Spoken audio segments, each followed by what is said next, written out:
welcome to What Is My Podcast About? This is a podcast where on a fortnightly basis, me, Keith Ramsey, and my friends Peter Akerley. Peter Akerley? Hello? Why is my mic not working now? Hello? And Matthew Grace. Hello. Get together. I responded. That's true, you did respond. I responded as well. It's just my mic didn't want to transmit that fucking message for some reason. Sure.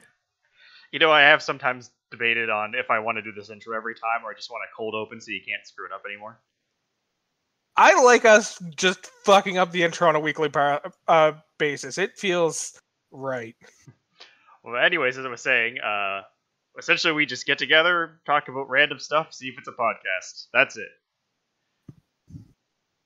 What random stuff do you guys have to talk about over the past couple of days? Digital Extremes had their 2021 TennoCon and released the trailer and opening bit of the first part of the new War Quest. That was a bunch of words that probably meant something to some people. Is this like Warframe related? Because he said war, so I assume it's Warframe. Yes, I did say Warframe. Okay, I missed the frame. Did I say Warframe? I might not. No, have you said did Warframe. not say Warframe. Okay, I did not say Warframe. Digital Extremes and Warframe are synonymous in my brain. Yes, fair. Well, I knew what you're talking about when you said Digital Extremes, but unfortunately, you did not specifically say Warframe. I have so little experience with Warframe, I did not know what Digital Extremes meant. Good to know. So there's content in the game now? Coming soon. Okay. But they in the near future, there will be content for the game. Yes. And they also released or revealed a working prototype of cross-save and cross-play functionality across all platforms. All platforms? All platforms. Computer, PlayStation, Xbox, mobile. You'll be able to play your same account on all platforms and play with anyone on any one of those platforms. They've finally got it close to working, and they're going to be shipping it soon, TM. So, help me understand a couple things here, because as stated previously, my experience with Warframe is very limited. Is your interactions with other players primarily in a cooperative sense or competitive sense? Cooperative. There is a small competitive aspect in a PvP game mode that very few people touch. Okay. I can get behind cross-platform play if it's primarily meant for cooperative. I just find the issues inherent with cross-platform play don't always lend themselves to competitive gameplay just because there are differences between the different processors and all that jazz. Especially in this case where you'll be able to have people playing on their phone paired up with people playing on their computers. Yeah, like the fucking quintessential example of that is fucking Call of Duty Warzone, that's what it's called. When that one first came out and they released cross-platform play, the fucking PC gamers just ruined everyone's time if they weren't on a PC gamer because the PCs were that much better. But they added just so much line on the internet. PC gamers show up and ruin everything. Yeah, exactly. And then fucking Call of Duty or Infinity Games or whatever that fucking people are called. Infinity Ward, I believe. Infinity Ward, thank you. Tried to balance it out by adding aim assist to the console gamers to the point where console gamers just started dunking on PC gamers because the gun shot itself at your enemy's head and everything was fine. And now it's just not fun for anyone except for console gamers. So when I hear cross-platform play, I get a little bit nervous, but if it's cooperative, then I have no reason to be concerned. Yeah, there's no reason to be concerned here.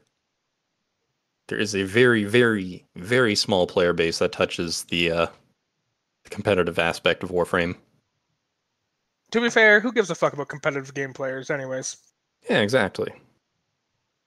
Sorry, go ahead. I was going speaking of competitive gamers, you guys hear about the Steam Deck?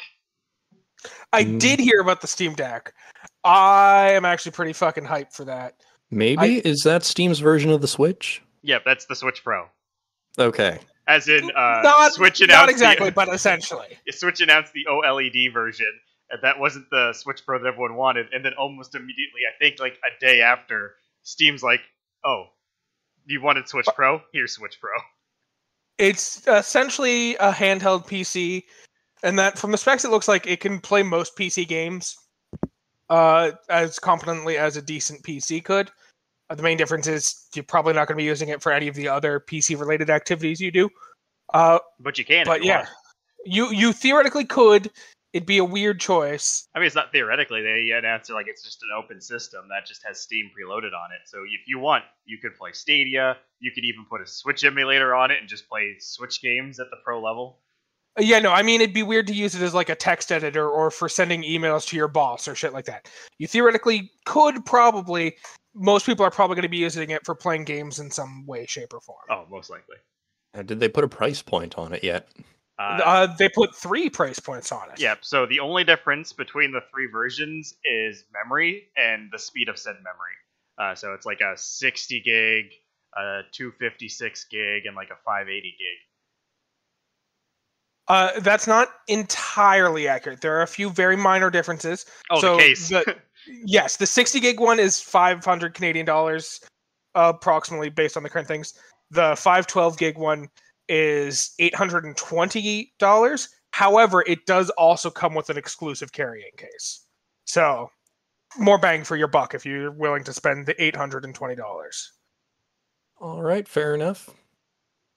Yeah, it really depends. A little cheaper than I was expecting it. Oh yeah, it's like Gabe Newell went on like a whole interview about what they were trying to do with the Steam Deck, and he pretty much just admitted it's like, yeah, we're selling this at a loss, but we're not looking at it like, oh, we need to sell X amount of games to people on the network to recoup costs. It's just seeing if there's a demand out there for this. That's why they're making them to order.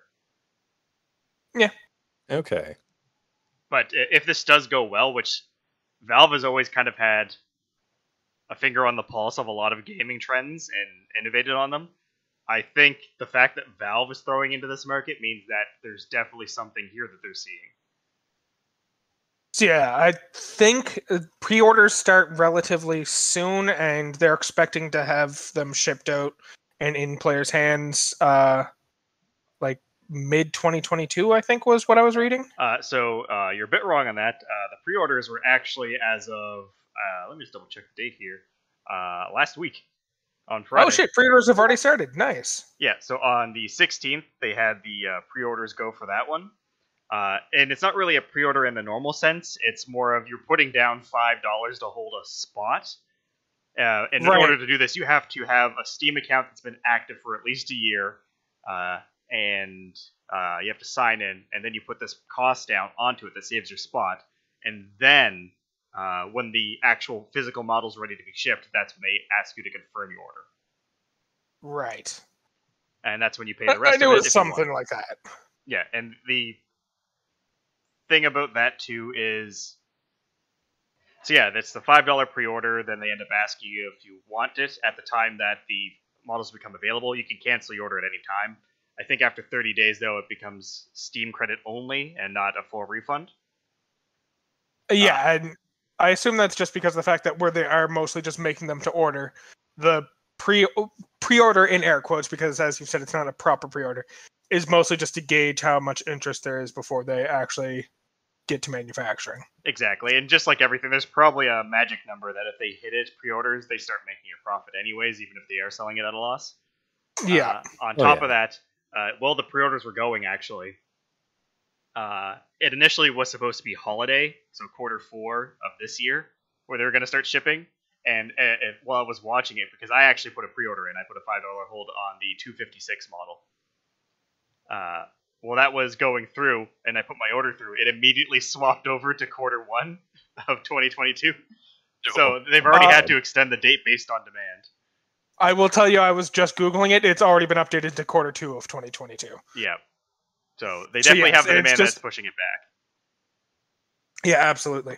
I do like the idea of them being like, all right, we'll do it Q4 2021.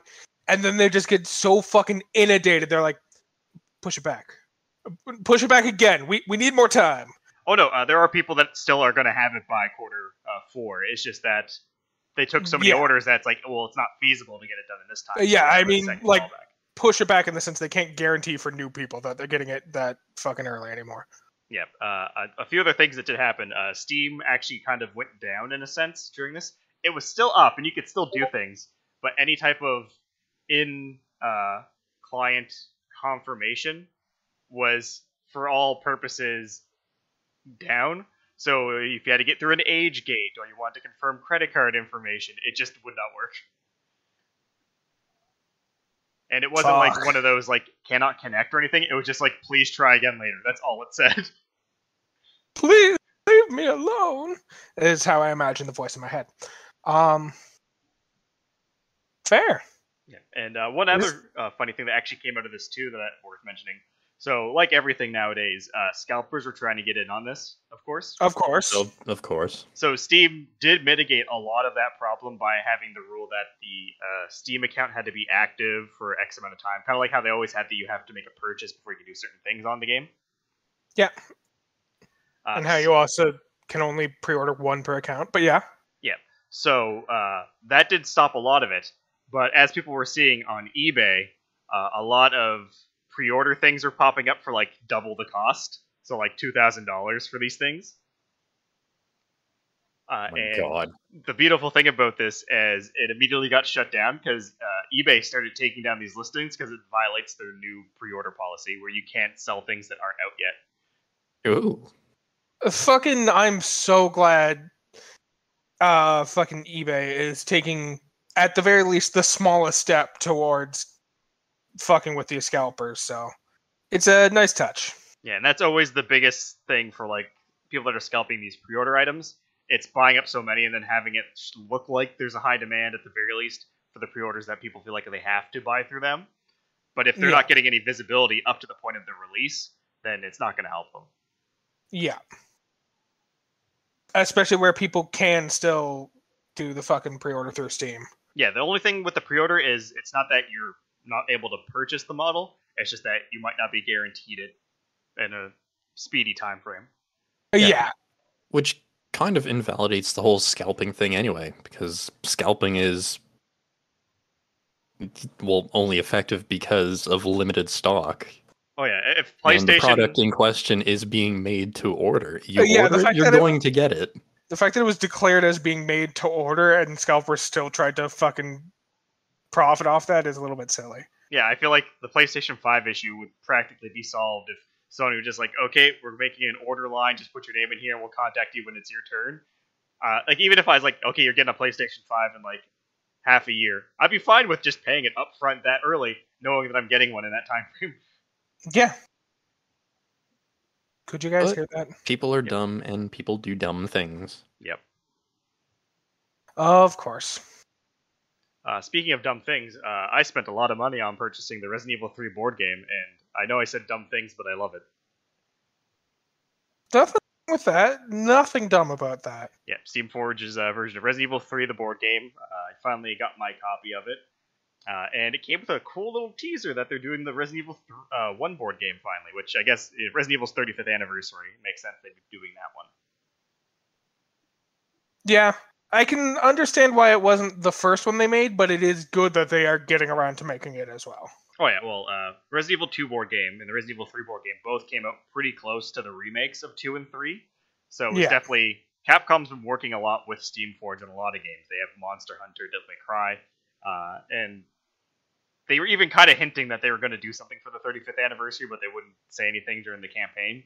So getting the little teaser in the board game box saying coming autumn 2021 was pretty fun. Yeah, that's pretty soon that people will presumably be able to get in on ordering Resident Evil 1. Yep. One other thing that, this is really kind of new information, it's something I kind of ended up going back to, but I recently started watching Wayward Pines. What is this? I'm not familiar with that one. So it's a book series that I never really heard of, but this show was recommended to me because I liked things like Buffy the Vampire Slayer and Twin Peaks. I'm like, oh, hell yeah, then. And essentially it's this FBI agent, Ethan, who wakes up in a forest and walks into a town, like all like beating the hell out of, and gets to a coffee shop, finds out he's in a place called Wayward Pines, and passes out and wakes up in a hospital. But in the opening of the show, we hear that he was in a very traumatic situation where a criminal went loose and killed a bunch of people, and apparently he suffers from hallucinations, but he says he doesn't anymore.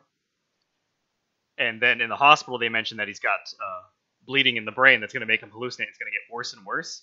and then a bunch of weird stuff starts happening in Wayward Pines, like he can't contact out of the city, and he finds the dead body of an agent he was looking for, and apparently he's computer chipped, and it's kind of playing with the expectation of what's real and what's not. Sure. Like, people will sometimes look at him and say, you're not allowed to leave, or don't try to leave. Yeah, I can see how this show would be right up your fucking alley. Yeah. 3 episodes in, it's good so far. Although it's only 2 seasons, I think it didn't get renewed after that. So I might have to switch over to the book. Back in 2015, 2 seasons, 10 episodes each, stopped airing this time 5 years ago. Yeah, it kind of sounds like it just perhaps wasn't popular enough for Fox's standards. Yep, so I'll see how that goes. I'll fill you guys back in on that one, depending. Okay. Fair enough. I also recently started consuming some content that I will fill you guys in on more once I complete my journey. But you guys are familiar with The Martian, right? The Matt Damon movie, also the book? Yes. Mm, I think so. Cool. It's about a guy who gets stranded on Mars and then uses science to survive for a while until he can get back to Earth. There's another book by the same author called Project Hail Mary. I'm only 2 chapters in, but I already find it delightful. And it follows the story of a guy who wakes up on a spaceship with no memory of how he got there and sees 2 other crewmates who died during their cryogenic sleep process thing. And it's just this guy trying to go through his memories and remember why he's on a spaceship and who he even is, because there's a robot AI that talks to him daily to gauge his mental acuity. And so far, the question he's stuck on is, what is your name? And he keeps not providing an answer to that, and the computer's just getting frustrated with him for it. But it's got a lot of the same kind of humor of the other Andy Weir book, The Martian, in that it's a lot of just a character playing off of himself and having conversations with himself. But he's still very charming and fun and uses a lot of science. Like, he gauged the acceleration of the spaceship he's currently on by hanging a pendulum from one end and swinging it back and forth and counting how many rotations it does to gauge the current acceleration. Well, he did it to gauge how much gravity it was because he felt like things were falling faster than they should be. And then used that to determine he's definitely not on Earth and is probably on a spaceship. And that's about as far as I've gotten. It's good. Sounds fun. I would recommend reading it. I will give you a more concise description of why I recommend reading it probably next time we record. I will have it finished by the next time we record a podcast. Fair enough. Literally started reading it earlier today. Well, with that, I think it's time we get into our main topic for the day. A movie out of time. Yeah, and out of sequence, too. We're talking about Black Widow. Okay, first things first, before we get into the plot of the movie at all, I just want... Oh, wait. Okay, go ahead, actually. I just want gut reaction. Did you enjoy the movie? Did you not enjoy the movie?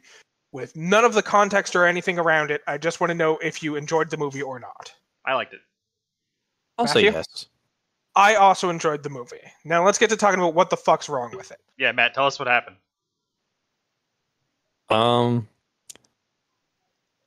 Russian spy fake family becomes real family, I guess. What do you mean, I guess? They definitely became real family at the end. It's up for debate, but yeah.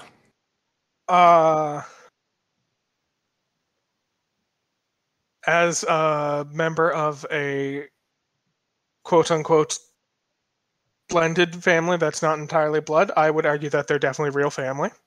For a second there, I don't know why, but I thought you were going to go down the spy route of being a part of a fake family and then spying on the Canadian government. No, Keith, I told you that in confidence. Don't tell the listeners of this podcast.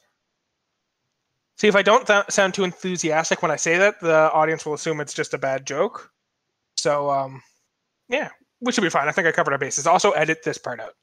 Oh, yeah, sure. I'll definitely will. Cool. Yeah, so fake Russian spy family, starring David Hopper.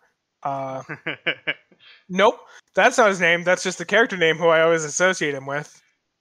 Harbour? Yeah, Harbour. What's his? Harbour. Yeah. It's close to Hopper. I see why you made the mistake. Yeah. Yes, David Harbour playing a Russian superhero by the name of the Red Guardian and his family, which includes Black Widow and a sister and a mother, who also have names, I'm sure. Well, they're also Black Widows. Yes, all three of them are Black Widows because Black Widow is not unique to Natasha Romanoff. Black Widow is just a code name for the female spies that were trained in the Red Room. Also, the Red Room's a thing in case you forgot it from previous Marvel installments. Yeah, I think the best way to put it is that they're all Black Widows, but she is the Black Widow, in a sense. Yeah, I think that's a good way to do it. Yeah. So, movie opens, they're in Ohio? Was that the state they were in? Yes, Ohio. Flashback to the past. It's 1995. Yeah, it's 1995. Now, one of the things that happened here, and I didn't catch this, but I was looking through like things you might have missed, things on it, because I like doing that to see like if there's any Easter eggs I did miss. And a lot of people are apparently really pissed off that the My Little Pony that she's playing with at the beginning of the movie is a model that wasn't available in 1995. I'm going to be honest, I don't even remember her playing with the My Little Pony, but I'm sure she did, and I have no feelings about it. The thing I find interesting about 1995 is that's also when the events of Captain Marvel are largely taking place. So lots of shit going on with S.H.I.E.L.D. on Earth during that year. Because, as we learn later on in this movie, the whole reason that I almost called him David Hopper again. The whole reason the Red Guardian is in America with his Russian fake/real family.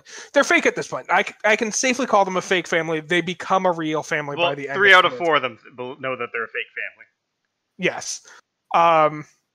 But yes, the whole reason they're in Ohio as a part of a fake family is to steal from a secret S.H.I.E.L.D. lab, which is actually a Hydra lab, because it's one of those things where the more you try and explain shit that's going on in these movies, the more convoluted it becomes because you have to reference details from previous movies in the MCU. Suffice it to say, they broke into a secret S.H.I.E.L.D. lab to steal some evidence or some scientific research. And yeah, that's why a fun detail that I found out from watching one of those things you might have missed is later on when they're fleeing America and trying to get on a plane, it's not FBI or CIA cars, they're specifically marked as S.H.I.E.L.D. cars because they just broke into a S.H.I.E.L.D. laboratory and stole some information. Yeah, they're getting chased by S.H.I.E.L.D. because they stole the, like, Brain map? brainwashing computer thingy that's red. To be fair, this one wasn't actually, wasn't technically anything to do with brainwashing, it was just a map of the brain that the Black Widow program used to create their brainwashing technology. Yes, yeah. And Natasha's mother referred to later on in the movie as the map of human free will or something like that. Yeah. So essentially the gateway to brainwashing. Yeah. Now, I don't know about you guys, but I found this opening kind of ridiculous for one specific thing of when they're leaving. They put on American Pie as they're driving out, and they drive past every goddamn American stereotype. Yeah, they drive past an old iron bridge with fucking Christmas lights in the shape of an American flag. They drive past a fucking high school football game. Yeah, it's just fucking very clear that this is their last trip through America, so they wanted to see the sights before they left. I was half expecting like them just to go past like a window where like a woman was putting a pie up on it or something like that. It's like the sun rises. To be fair, I do appreciate the use of American Pie, or Bye Bye Miss American Pie, whatever the song's fucking actually called. American Pie. It's just American Pie. Sure. I do appreciate the use of it for the callback later on when you have fucking David Harbour as the Red Guardian in a very thick Russian accent singing that song to Yelena to convince her that he remembers their time as a family. And it's just like, it's supposed to be a touching scene, but it's just kind of ridiculous watching an American put on a fake Russian accent so they can sing an American song. It's kind of fun. Yeah. And that's the thing, like, I think this movie does a good job of kind of like balancing the spy thriller with some of the more ridiculous things, which do happen to be mainly around the Red Guardian character. Yeah. Yeah. Like his whole sorry, go ahead. I was saying, I think he's definitely probably like my favorite part of this movie, and I really hope he comes back in the MCU in a greater capacity. Yeah, I especially loved his whole fucking diatribe that he goes on while he's locked in prison, and he's recounting his tales of his fight with Captain America, and how he's the one person who's ever beaten Captain America in a fight. And then one of the other prisoners walks up and he's like, when did this happen? And like, fucking Red Guardian's like, I don't know, it was like 86, 87. And the other prisoner's like, at that time, fucking Captain America was still fucking frozen on ice. You're making shit up. And then fucking David Harbour just breaks the guy's arm. Not Red Guardian. I fully believe that was real, and David Harbour was so pissed off that he broke the guy's arm. Yeah, because Cap at this time was in ice from the 50s until... Well, no, it would have been the 40s until the like 2000s. 2010-ish, Yeah. I think was when he came out. Although there's already speculation that what he thought was possibly a dimension-hopping Captain America. I could believe that. I could also believe... That's true. Because we know from Captain Falcon and the Winter Soldier. Captain Falcon. Close enough. Falcon and the Winter Soldier. God damn it. What's with my brain and names? Mephisto and Winter Mephisto. Thank you, Matt. I was so close to remembering the name of the show. Yes. We already know from Mephisto and the Winter Mephisto that America did make other secret soldiers using the secret soldier serum, so it could be a time-traveling Steve Rogers putting the stones back. It also could have just as easily been one of the other people that they gave the super soldier serum to, but never fully acknowledged as Captain America at the time. Or I can certainly see the Red Guardian in a future installment in the Marvel Cinematic Universe wanting to have a match against the new Captain America.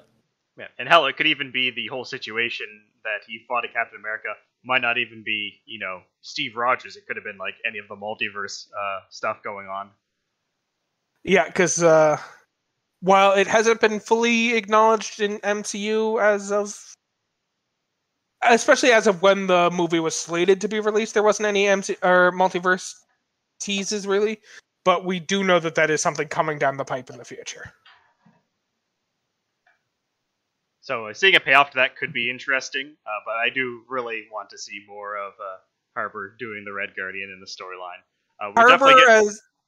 Harbour's fucking fantastic as the Red Guardian. Yeah, we'll definitely be getting Elena. She looks to be kind of filling in for the Black Widow role in this ongoing franchise part.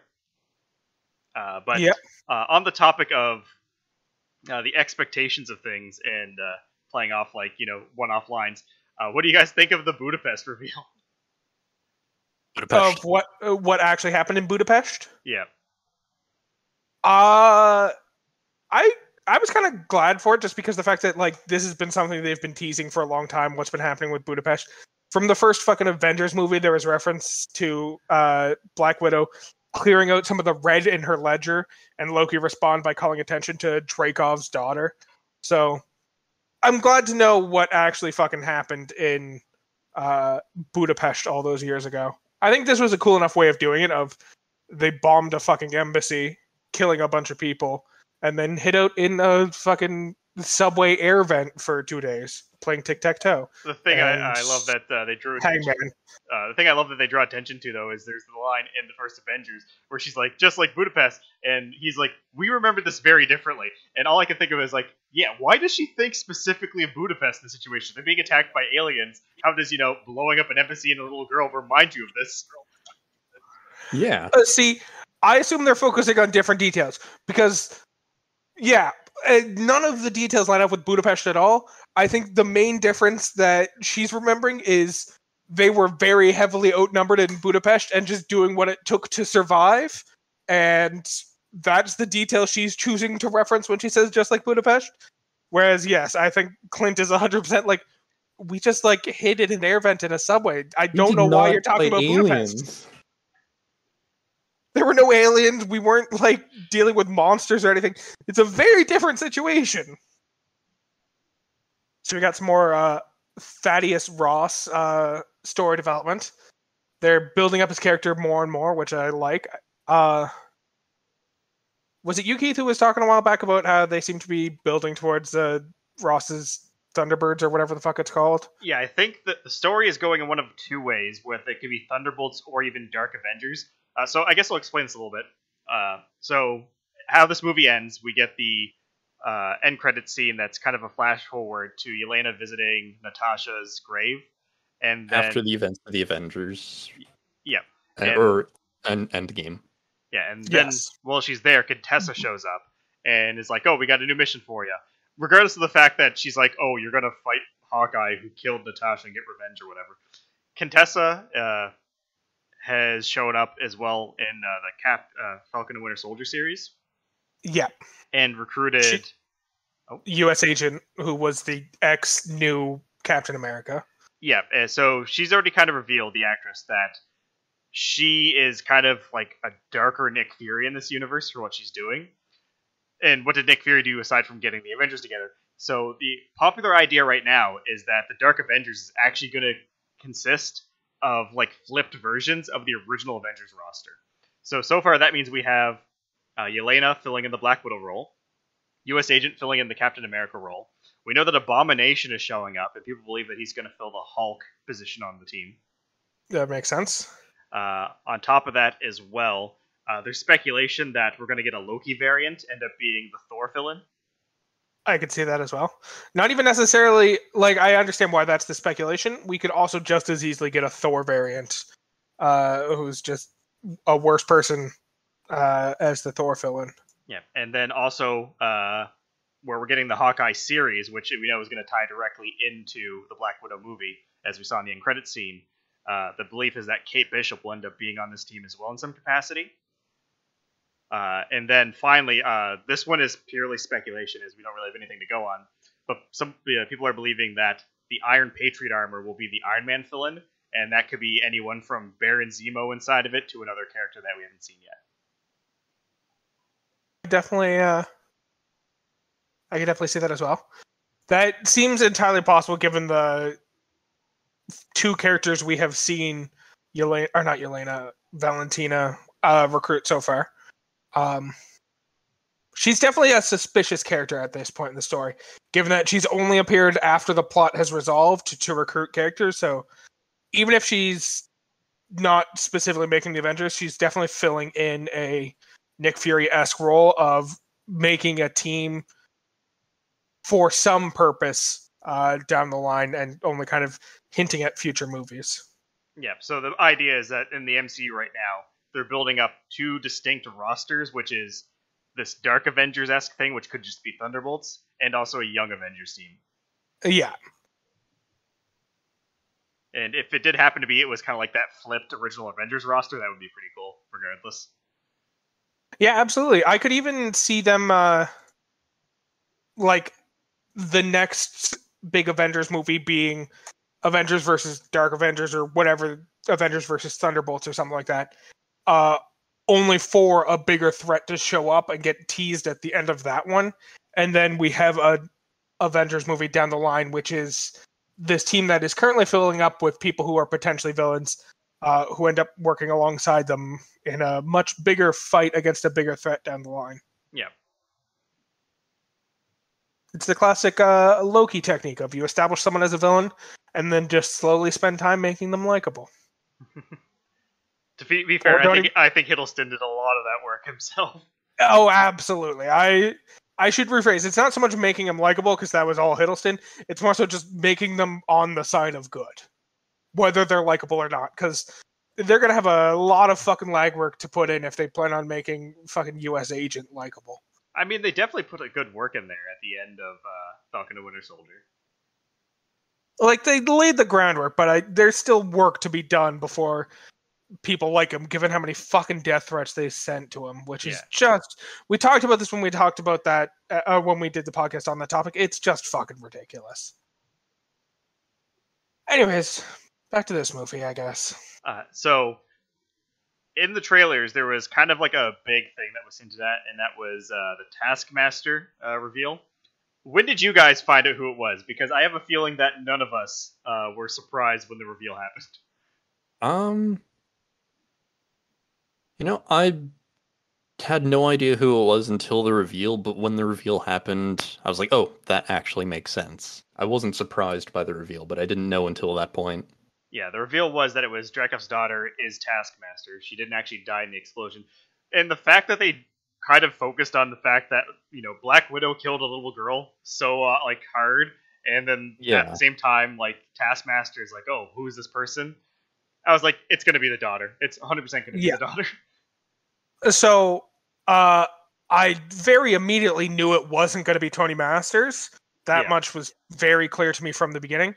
I'd say the moment I first had the realization it was probably going to be Dreykov's daughter was when they actually do the flashback to killing or blowing up the building in Budapest to kill fucking Dreykov, purely for the reason of they make a point of showing Black Widow confirm that Dreykov's daughter is in the building, and then she looks away before the explosion so she doesn't actually see what happens, and she has the line about how they didn't go in to confirm there was a body because there's nothing left to find a body. So they were putting in a lot of work to making it, or leaving room for the fact that the daughter wasn't actually dead. So the moment I saw that scene, I started to have the thought in my head that Taskmaster was probably just the daughter in a suit.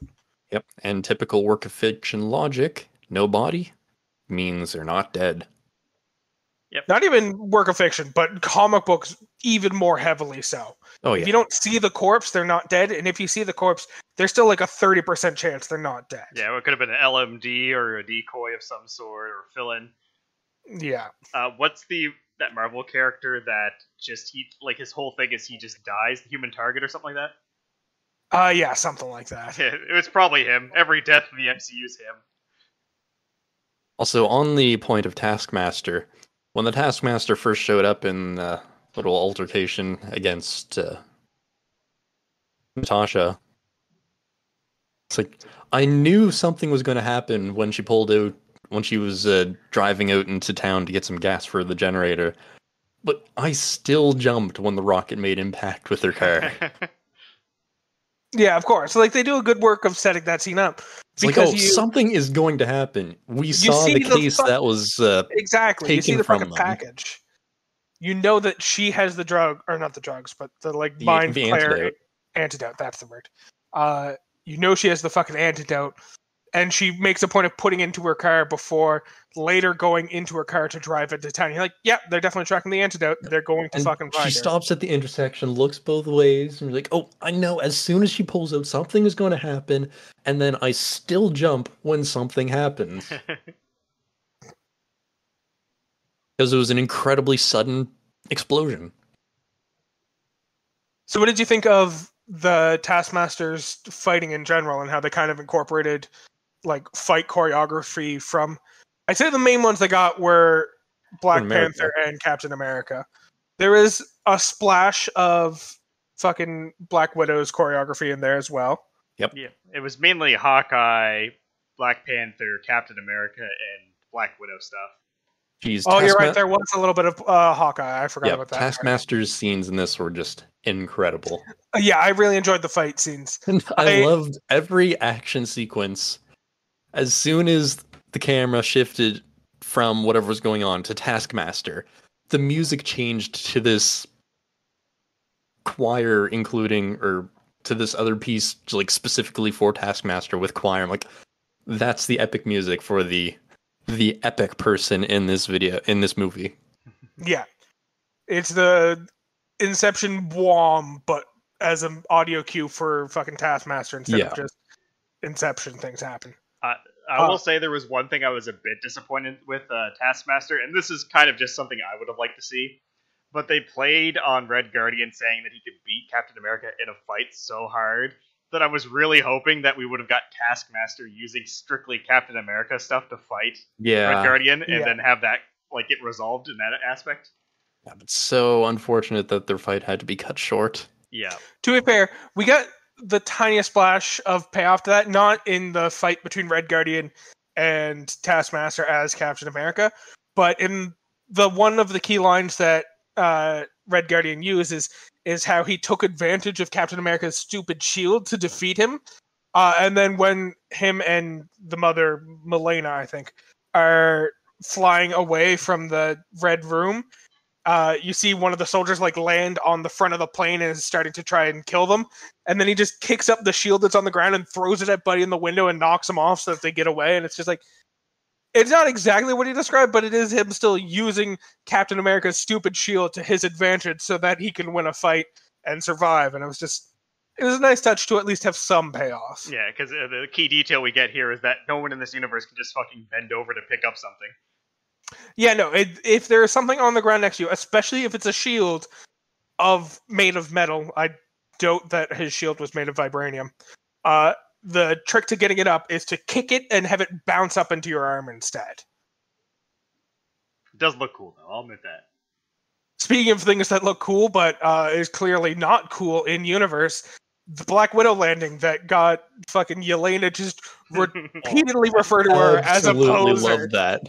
This is such a great touch. Just in the convenience store. So what is the thing you do? You're a poser. That pose you do with the hair flip.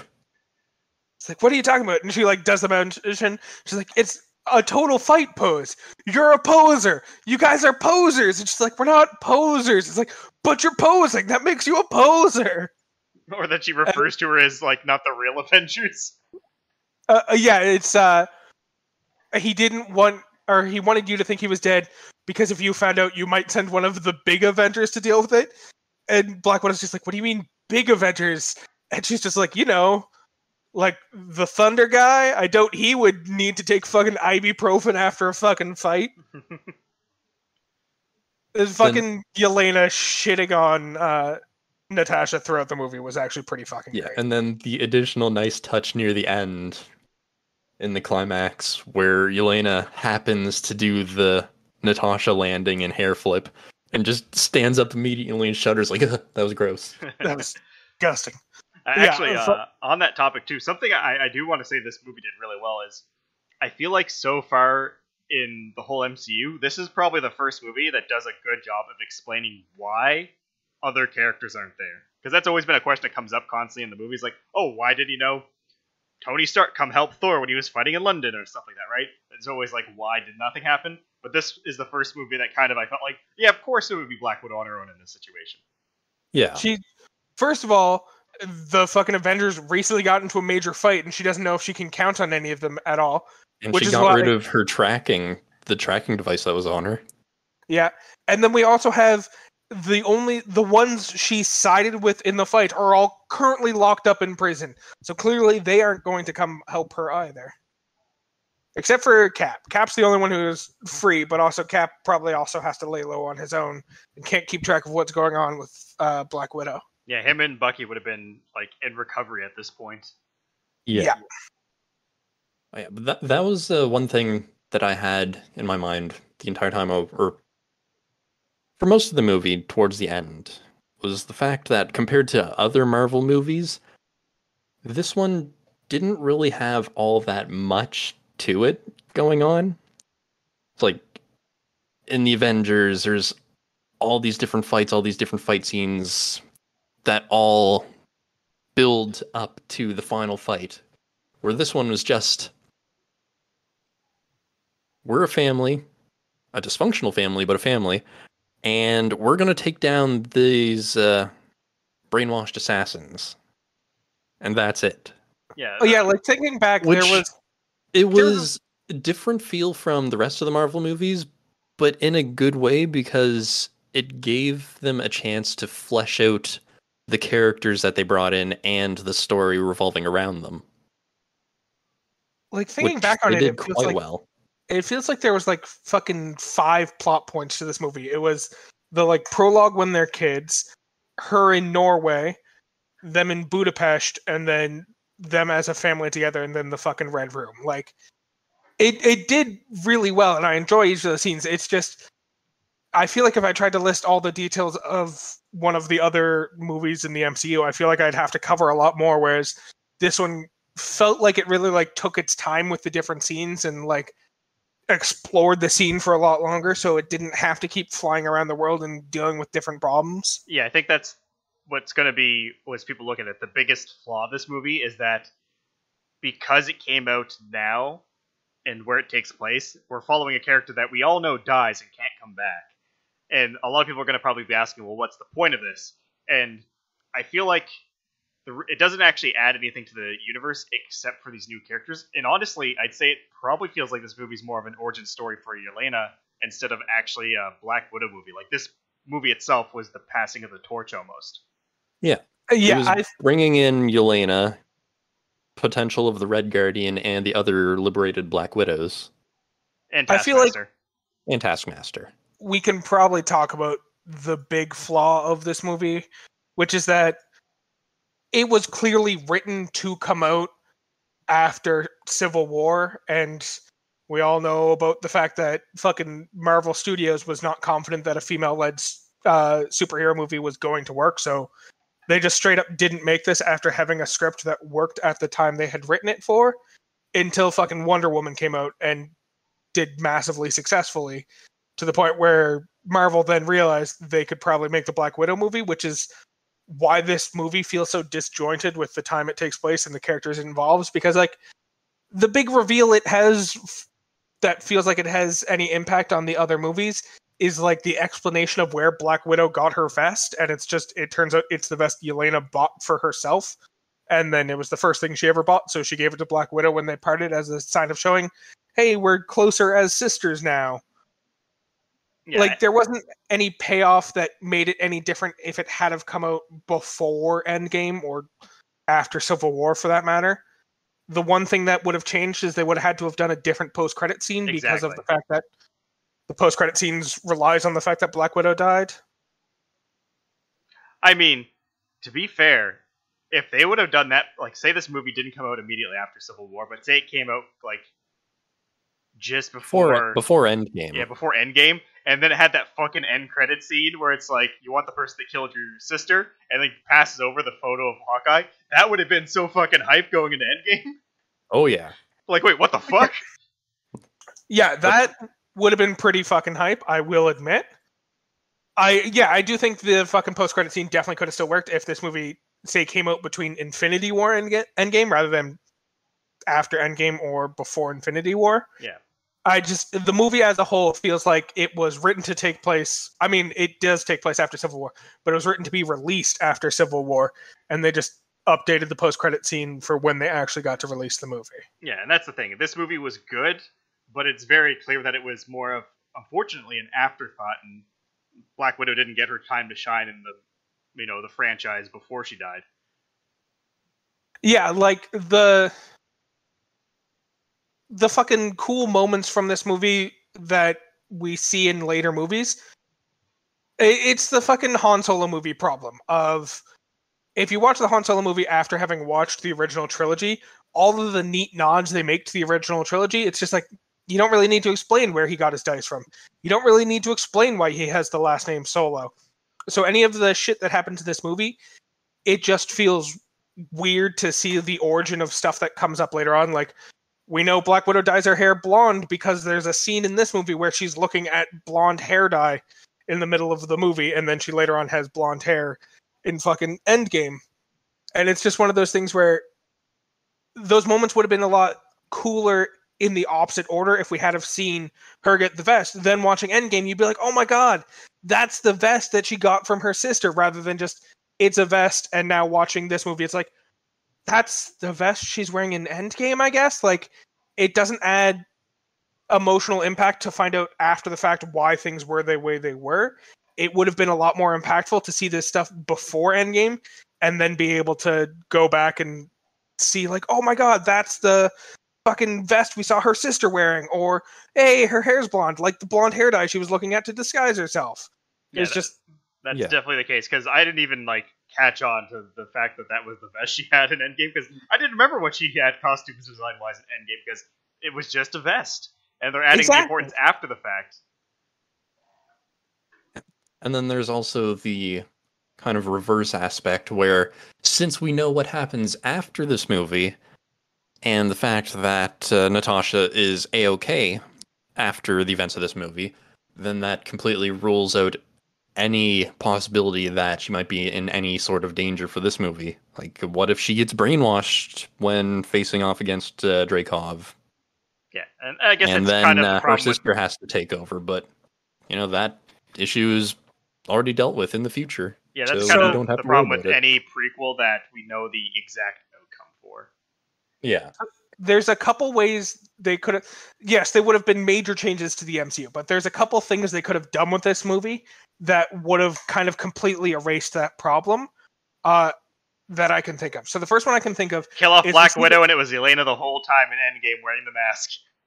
Yeah, essentially, is we see very early in this movie that Black Widow and Yelena have fucking identical fighting styles from their fight in Budapest. And it's just the fact that they fight so naturally and have fairly similar body types. Like, they're not identical, but they're relatively similar. And we know the mask technology works. It could have been a reveal that the Black Widow who died in Endgame was actually Yelena carrying on the mantle of Black Widow. That's one thing. Investigating And then the vest would have been the ultimate giveaway.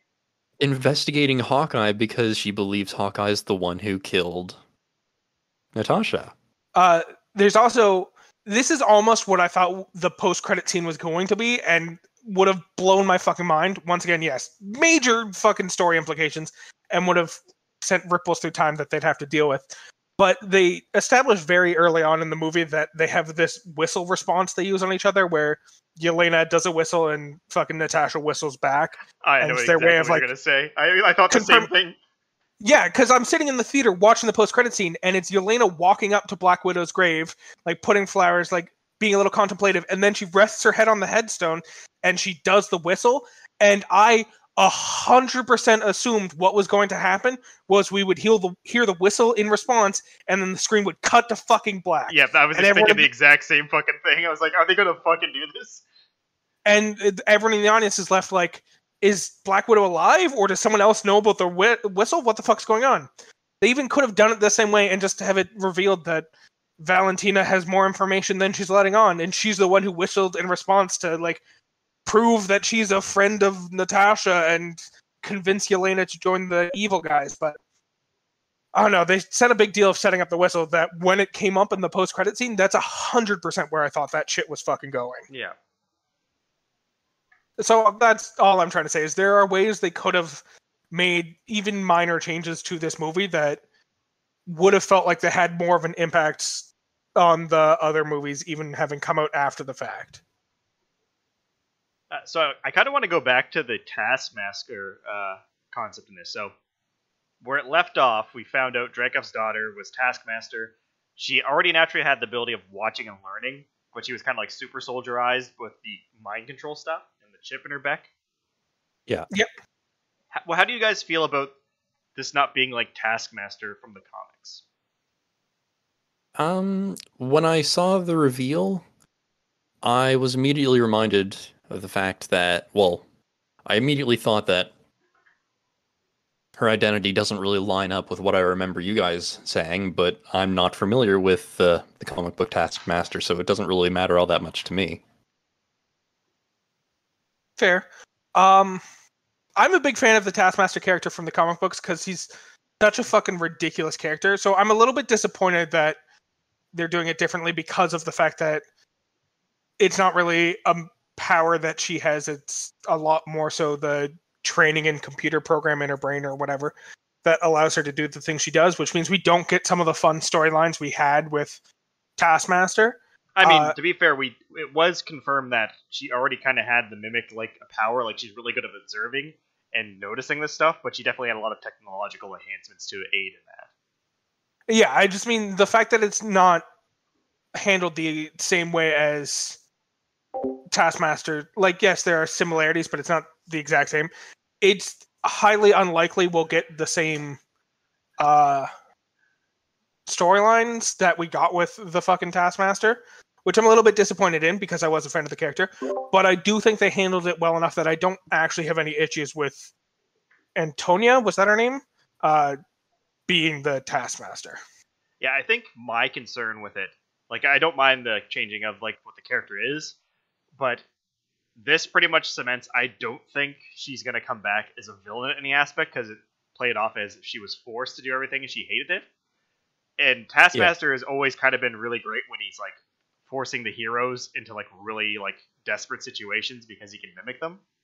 Oh yeah, that's what I mean by like my favorite plot lines with Taskmaster. Because to go into a little bit more detail about Taskmaster, because Matt, as you said, you're not as familiar with him from the comic books. His whole thing is he has the kinetic recall, which is essentially photographic memory, except he can do it for the actions other people perform with his body, and then he can perfectly reproduce it himself. Regardless of the actual logic behind that, the idea behind it for Tony Masters is that storing that kinetic information in his brain takes up so much fucking space that he regularly forgets who he is or his relationships with other people, just so that he can store as much memory about fucking kinetic movements as possible.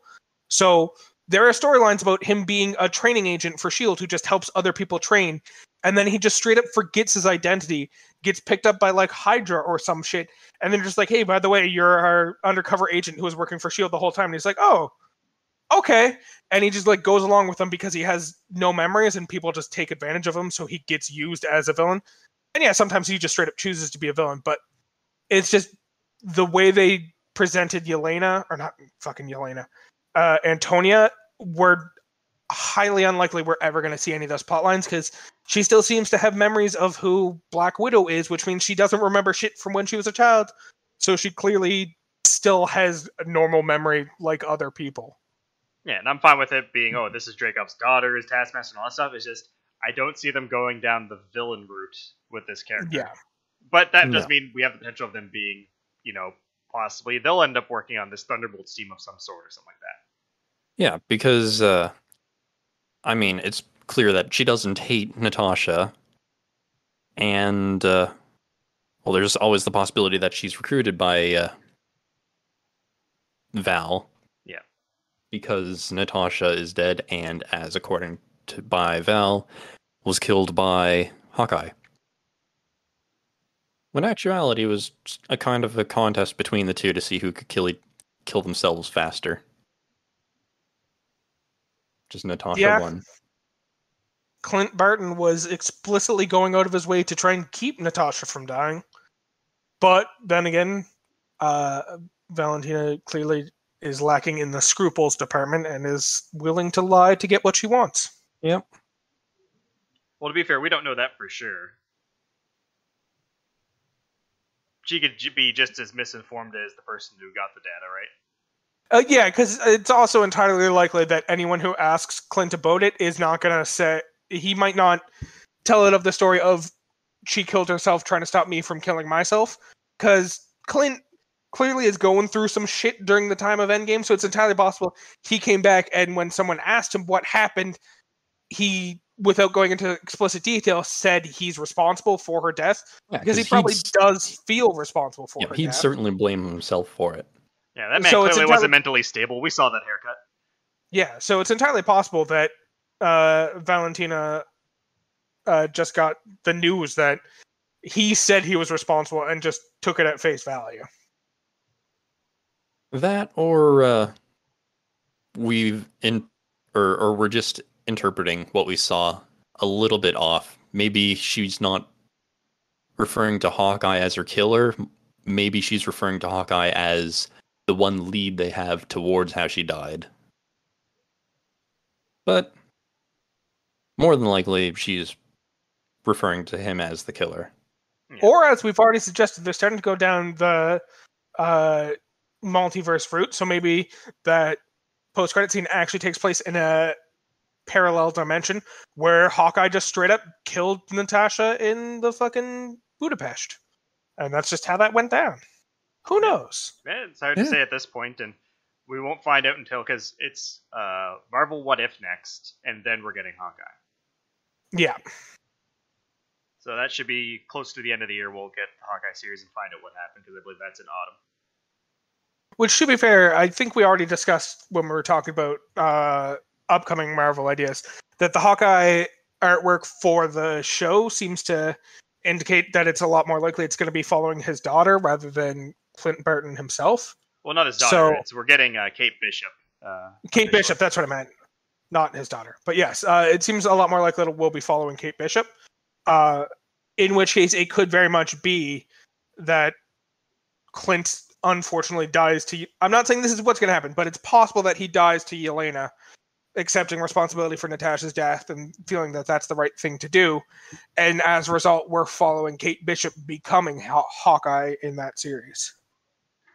Hard to say. I mean, I feel like it is going to fall into the passing of the torch type route, as Hawkeye is now, I think, the only mainline Avenger who never got a solo movie. Yep. So he never really had a character set up to take over his role on the team. So I feel like this is what that series is mainly going towards. I could see them killing off Hawkeye, but I don't know if the whole story is going to revolve around his death. Yeah, I don't necessarily mean he dies at the beginning and then it's about Kate Bishop taking over the role. But it could very well be a plot point during the series that he dies, and Kate Bishop now has to fill in shoes that she had been training to take over. Yeah. Like, Kate Bishop has to clear her father's name. Oh, Hawkeye's not her father. Something like that. Or, well, that. Or Her mentor's name. Her mentor. Clear her mentor's name for supposedly killing Natasha. Or something or other, I don't know. Yeah, I am definitely more interested in the Hawkeye series now after this movie than I was before, I'll admit that much. To be fair, Marvel's getting real fucking good at pressing that button in my brain, though, where we had almost 2-year stint of just no Marvel content. I guess it was really like a year, and then we started getting the Disney Plus series. But 2 years without a mainline movie, and yet with each thing that's come out after that break, I just get more and more excited for the next thing. Like, WandaVision came out, I enjoyed it. I got excited for Mephisto and Winter Mephisto. That came out, I got excited for Loki. I watched Loki, I got excited, not necessarily for Black Widow. I also got excited for Black Widow after Mephisto and Winter Mephisto. Loki came out, I got excited for Loki Season 2, as well as Doctor Strange in the Multiverse of Madness. Like, they're doing a real good job of not even directly setting up, but just building hype for future series that's coming from them. Yeah. So is there any standout scenes or anything in particular you guys really liked about this or disliked? All of the Taskmaster scenes. Phenomenal. It's like grappled to a support on the bridge as she's swinging back through the air on the grapple. Cuts the grapple and swings back at Natasha. And then later on in the movie with the arrow, deflecting the arrow off the road into the bottom of the Jeep. So smooth. I wouldn't say I'm disappointed by these scenes, but given Black Widow's nature, there was a lot of scenes that seemed very action-heavy when I was hoping for a little bit more espionage-heavy scenes, given that she's supposed to be the world's greatest spy in the MCU. So the fact that there were scenes of her falling from a 5-story building and hitting every vent on the way down, and then getting up and walking away as if she's perfectly fine. Like, she's explicitly not Tony Stark. Well, Tony Stark also would not be fine.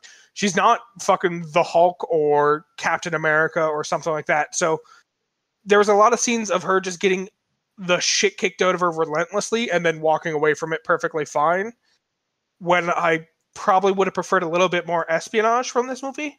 Not that I'm upset with what I got. I'm just saying that is one change I would have liked to have seen. Yeah, actually, I think probably one of my favorite scenes in this was the more spy-heavy one, which was the whole reveal of her and, Lena? Milena? When they swap faces. Yeah, and then her whole, stare down with Dreykov. Yeah, the intrigue scene of her talking to Dreykov was really great. I enjoyed the fucking callback we get after she finds out what she needs to know from Dreykov when she says, "Thank you for your cooperation," which is a callback to the fucking first Avengers movie when she gets the information she needs from Loki and then says, "Thank you for your cooperation." Of course, in this one, she then proceeds to bash her face on a fucking desk. Yeah, the thing I love about this, yeah, because the reveal is that he has a pheromone inhibitor that if they smell pheromones, they can't take an aggressive action against him. So the whole plan is well, we need to sever that nerve. So she purposely goads him on to beating the shit out of her face, so that it will break the nerve. And then after she gets the information, she's like, "I'm so sorry. You're just so weak." It's like normally in this scene, like, oh, he would totally broken the nerve, being his own downfall. But they play it for a joke where he's so weak that she has to then finish it herself by smacking her into the table. Yep. To be fair, that is also 100% where I thought it was going when she was goading him into fighting her. Because, like, Oh yeah. the reveal that she can't take aggressive actions against him, and that he has a pheromone blocker, which is words I never thought I'd have to say, that keeps her from taking aggressive actions. Once she starts goading him into kicking the shit out of her, I was just like, oh, this is one of those things where, like, he's going to punch her in the face and, like, I don't know, break her nose or something so she can't smell anymore. And then she'll be able to attack him. And then they later have the fucking cutscene of, like, you need to sever the nerve to be able to attack him. I was just like, I don't think he punched her hard enough to sever any nerves. And then she has the line of, unfortunately, you're too weak. So it just bashes her fucking forehead on the desk. So I'm gonna have to finish the job myself. What are you talking about? Yeah, I really enjoyed that scene. Back in Melina's cabin, as soon as her and Natasha were having that conversation, and Melina said that she had contacted the Red Room and they're on their way now. I'm like, oh, that's their plan on how to get in there. Yeah, Because I it's so secretive, turn yourselves in. Well, especially where we never got the scene after it's like, this is what's happening. And then the next time you see her, it's just passed out Natasha. It's like, well, clearly there's a plan here, right? Like, she's not turning on them. She's going to work with them. I was a little not expecting them swapping places. But when Red Guardian started, like, pouring out his heart about, like, how sorry he was. There's no way that's Natasha. Yeah, Natasha's the one in the room. Yep. He fucking tries to do it 3 times. He just has to be like, fuck it. I'd screw it up anyways. He tries speaking through the earpiece that he doesn't have. He's like, that's probably the best part of that whole scene, is him trying to speak through the earpiece he doesn't have, and Melina's like, you don't have an earpiece. And he's like, well, then give me yours so I can talk to Natasha. And she's like, Natasha doesn't have an earpiece. We only had one pair. And it's just like, fuck you. Too bad you can't tell fucking Natasha your feelings. And he's just like, all right, I get it. And it's like, well, why is it only you two? It's like, yeah, it was Natasha's choice. Cuts back. She's like, oh, we only have these two. What should we do? I know the plan. I know the plan, and Yelena's gonna wanna know the plan. So you should probably give one to her. Yeah, and not the dumb drunk on his glory days Red Guardian. So, actually, there is something funny I wanted to talk about on that. So, one of the plot points is obviously Red Guardian being a super soldier, just kind of like Captain America. But he's not quite the same, but at the same time, we also know that until, what was his name? The scientist from Captain America, Falcon and Winter Soldier. He was the first one who was able to resynthesize something close to the super soldier serum. Yeah. Which made me start thinking, like, well, where did Red Guardian get his serum from? Because the only other Russian super soldiers we know of were the ones in Civil War that went batshit crazy. So, my understanding, because the scientist from Mephisto and Winter from Mephisto, I'm not even going to try and say the real name. The scientist from that one, you're referring to the one in, like, modern day who resynthesized it and also made it so that it doesn't make you get super jacked. It just makes you, like, lean and still powerful. You're talking about that scientist? Yeah, because for Red Guardian, if he had the actual super serum that the other ones do, so the 3 Captain America, well, 2 of them only have the super serum at this point, he doesn't have the physicality of it because it looks like he's aging and he's, like, you know, getting fat from, like, poor health habits, where Steve Rogers himself had such a high metabolism that he couldn't even get drunk. Yeah.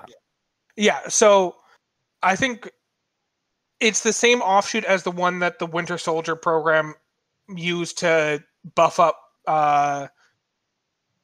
whatchamacallit, Bucky, as well as the other soldiers that they were training at the time. That's my understanding, at least, because he was in Russia and that's where they were doing those initial tests, is that he was a part of that same program, and it just so happened to work out that or not even necessarily a part of that same program, but the super soldier serum he was injected with was an offshoot of that program.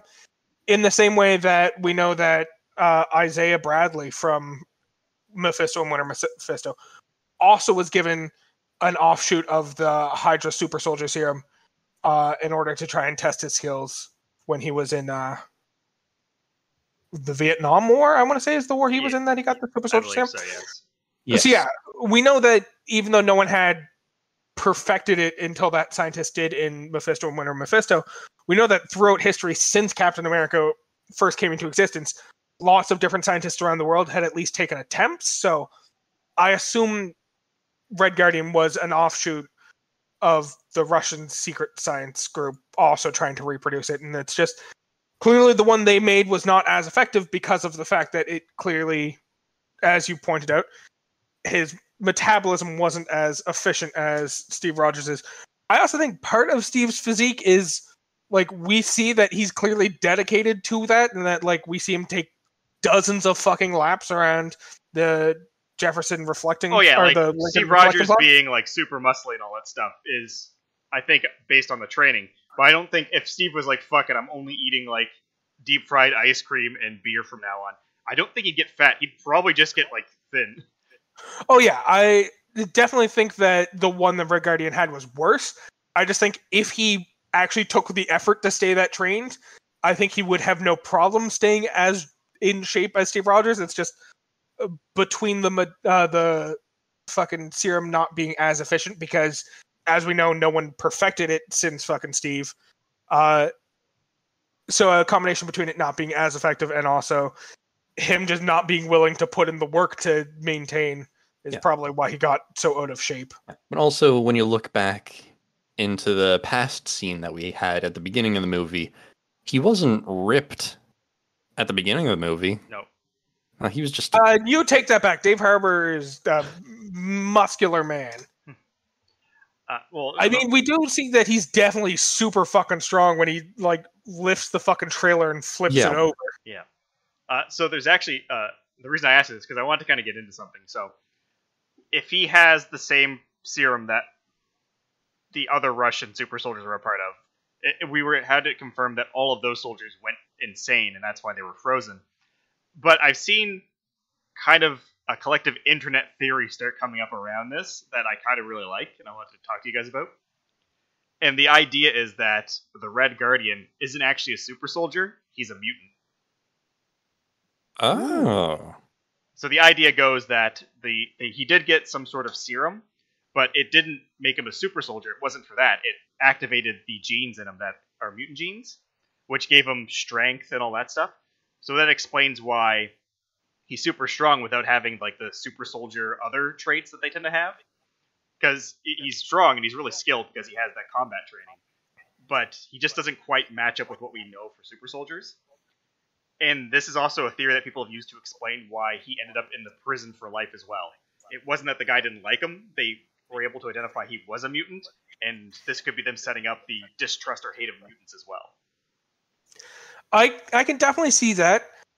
I think it's also entirely possible that he was a super soldier, and the reason he didn't go insane is because, well, I think based on the timeline, he must have been a later iteration than the ones from the Winter Soldier program.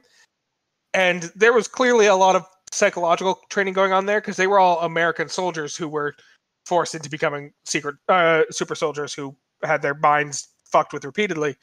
Whereas the Red Guardian, Alexei, whatever his fucking name is, was clearly always a Russian, so they might not have had as much of the mental reconditioning going on with him, which might have kept him from going insane, because they kind of broke the brain of all the other super soldiers and then built them back up and clearly fucked up somewhere along the way, whereas they might not have had to have broken his brain when making him a super soldier, which is why he might not have... Like, he's clearly a little bit silly, but he clearly didn't go insane like the others, and that's potentially why. Oh yeah, that's the You thing. guys are just overcomplicating the whole thing. It's the Hulk logic. He's just always been insane. I mean, what we do find out from the Captain America version of the Super Soldier is that it makes the good great and the bad worse.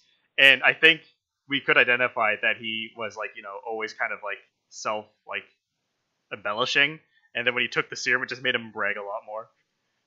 Yeah, but also clearly there was a little bit of a good person in him, because he also clearly cares about his daughters once it's pointed out to him that he's acting as though he does not care about his daughters. Yeah.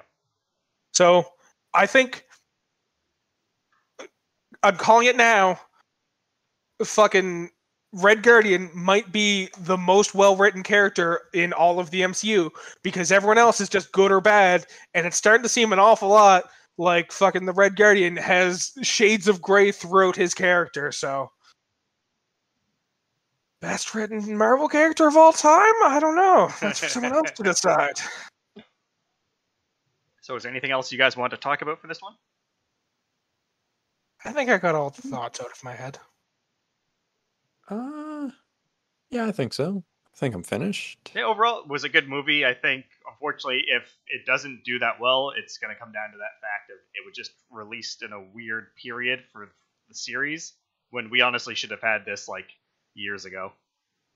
Yeah, I think, as we said, ideally it comes out after Civil War, before Infinity War. Worst case scenario, I think it still could have worked if it came out between Infinity War and Endgame, and it just would have created more intrigue. As it stands, the release timeline was not ideal for the movie. But yeah, I think it's definitely an enjoyable movie, and I think people should see it. I think if it doesn't do well, I think that's entirely the reason it's not going to do well. But I'm also worried that if it doesn't do well, Marvel's going to assume the reason it didn't do well is because it involved a female-led superhero movie or some shit like that. I mean, I hope not, because I actually am excited for the next Captain Marvel, or as it's being called, the Marvels. And we're getting the Miss Marvel, Kamala Khan, Disney Plus series, which I'm actually very excited for. Oh yeah, I really hope they don't take it that way, because there are a lot of female superheroes who have interesting fucking stories that I want to see more of. It's just, I am worried that is the way they will take it. True. Alright, I guess we have nothing else to share about this movie. So, what do you think the good question for this one will be? See, since we talked about the potential, I know we didn't land on a conclusion, but the potential of Red Guardian just being the way he is because he was a weird guy who got injected with the super soldier serum and it made him both good and bad. I kind of want to know what people think would be a very interesting character to see get injected with the super soldier serum, just to see what the good is great and bad is worse version of random fucking characters throughout the MCU would become. So not because of their superpowers, but just like how it would affect their mentality. Yeah, like Nick Fury. What if he got the serum? He just becomes hyper fucking paranoid. He doesn't even tell people his name anymore. And he wears 2 eye patches. Yeah, he wears 2 eye patches. Or fucking Loki gets injected with it. I think Loki getting injected with it is the cause of the entire Loki series, if I'm being honest with you. He starts multiplying. Yeah, he starts splitting off and creating variants of himself. Matt, you gotta watch that fucking show so I can talk about it in front of you. Yep. Yeah, so I guess the question for this one is, which Marvel character should be injected with the super serum, and what gets enhanced? Yeah, I don't care about how they become super powerful. I care about how their personality becomes fucking weird as a result of it. Yeah, I think that's a good one. So, our last question from the last episode was, how will Fast 10 one-up Fast 9? So we do Did we get any answers for us? So we do have one. This one is from Instagram, Tachi_Camargo, and their answer was, they will find a way to the center of the Earth. Ooh. See, I like that, because to expand on Tachi's brilliant idea here, they find a way to the center of the Earth and find that there's just gas pedals and gear changes at the center of the Earth, and they start driving the Earth. Because as we referenced when we were talking about this, the Earth is just a giant car anyways, so... Yeah, it's just a giant wheel. It's always rolling.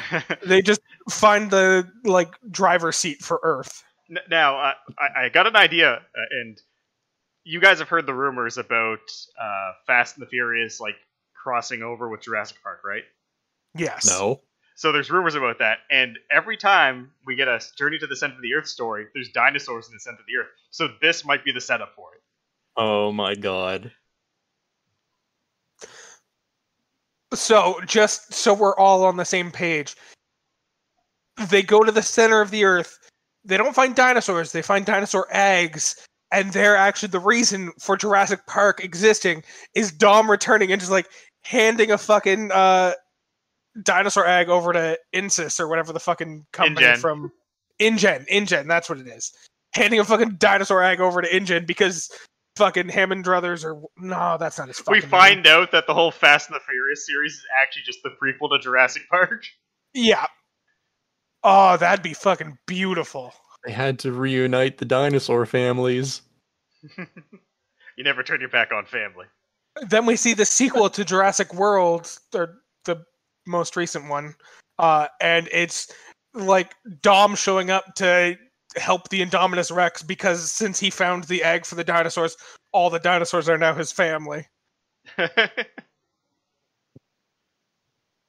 I'd watch it. I'll be honest, I'd fucking watch it. Yeah, it's perfect as a Fast and the Furious movie because I would shut my brain the fuck off and enjoy every moment of it. Oh, yeah. So, do you guys have any recommendations for something that's you're interested in or people listening should take a look at? Yeah. My recommendation is for a nice Jackie Chan movie titled The Spy Next Door. Where Jackie Chan plays a retired CIA operative, once spy, and moves into a house next to his girlfriend and ends up having to take care of her kids, trying to hide the fact that he's a spy. Or was a spy. Very nice. And the fact that it's a Jackie Chan movie, you know that doesn't go all that well. I remember watching that movie. I have no memories of the movie itself. I remember enjoying it. I don't remember many of the details, though. So I have to rewatch it. Well, my recommendation is for The Bourne Supremacy, which is one of my favorite entries in the Bourne series.